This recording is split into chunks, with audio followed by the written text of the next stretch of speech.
Ya, terima kasih teman-teman jurnalis. Saya hari ini kedatangan teman-teman dari online seller, pelaku bisnis online yang selama ini tumbuh luar biasa. Ada 6 juta lebih dari pelaku online seller ini, ditambah 7 juta dari afiliator, yaitu yang menjual secara part-time, gitu kira-kira gitu.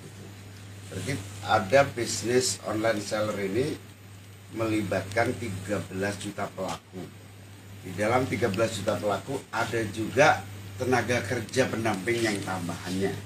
Jadi setidaknya 13 juta lebih pelaku bisnis online ini memiliki peran ekonomi yang sangat baik.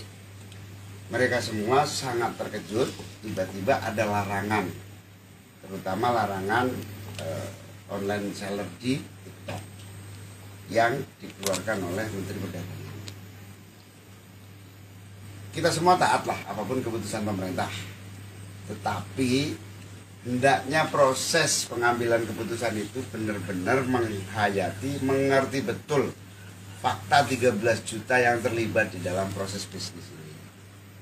Sehingga dua hal yang harus dilakukan: libatkan mereka dalam pengambilan keputusan, sehingga tidak salah dalam memutuskan atau menghentikan proses bisnis tiba-tiba. Yang kedua, saya minta kepada pemerintah, khususnya Menteri Perdagangan, untuk memberi waktu jeda.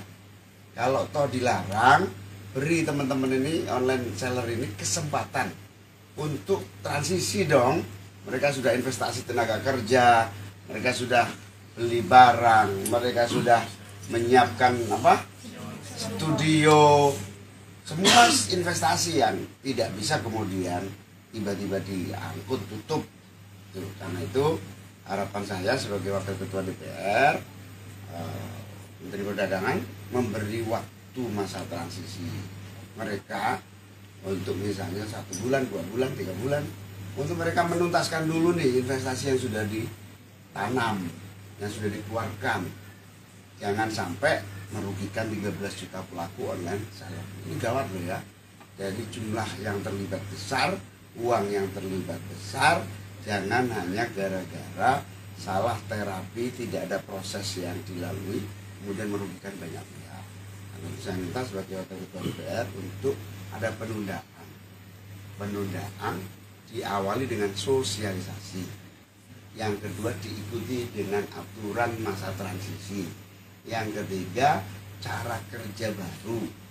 Yang misalnya mau memisahkan sosial media dengan e-commerce misalnya, itu harus jelas semuanya.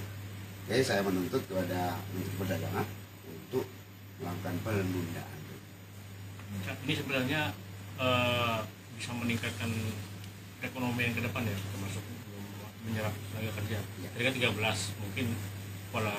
Bukan hanya itu, selain membawa berkah lapangan pekerjaan, ini membantu UMKM yang jumlahnya jutaan. Yang paling penting adalah justru pelaku-pelaku online seller ini adalah pendorong tumbuh kembangnya UMKM. Ini yang paling penting. Kemana nih Menteri UMKM ini? Di Maja ini. Bantu mereka nih UMKM. Ini justru pemasaran UMKM yang paling getol ini, yang selama ini membantu UMKM untuk bisa produknya dikenal orang, dikemas dengan baik. Pemerintah nggak bantu apa-apa ini, enak ini dibantu mereka ini. Mereka ini pelaku-pelaku yang membantu UMKM. Tolonglah dihargai. Salah satu isunya juga masalah banjirnya, produk luar masuk ke Indonesia gimana? Nah, salah satu dari e-commerce ini adalah penjualan langsung dari luar negeri ke konsumen. Nah, ini lintas border ini harus diatasi dengan berbagai aturan yang saya kira Menteri Perdagangan sudah menyiapkan aturan itu. Misalnya standar harga, standar kualitas, pajak misalnya untuk barang-barang yang impor langsung dari produsen ke konsumen. Itu tetap lain. Tapi yang paling penting, mari kita selamatkan UMKM kita dengan tidak semudah itu menghentikan secara mendadak. Jadi beri waktu dan transisi. Terus selain meminta melalui media, nanti apakah permasalahannya dibawa ke forum? Pasti ketua komisi 6 tadi saya ajak sini. Ketua komisi 6 DPR RI Pak Faisal Reza, saya minta untuk segera mengundang menteri-menteri terkait supaya aturan ini tidak merugikan 13 juta pelaku, belum lagi staf-stafnya bisa 25 jutaan. Berarti Secepatnya. Ini menurut saya emergensi ya, darurat, karena menghentikan bisnis tiba-tiba dengan regulasi ini menurut saya juga ya.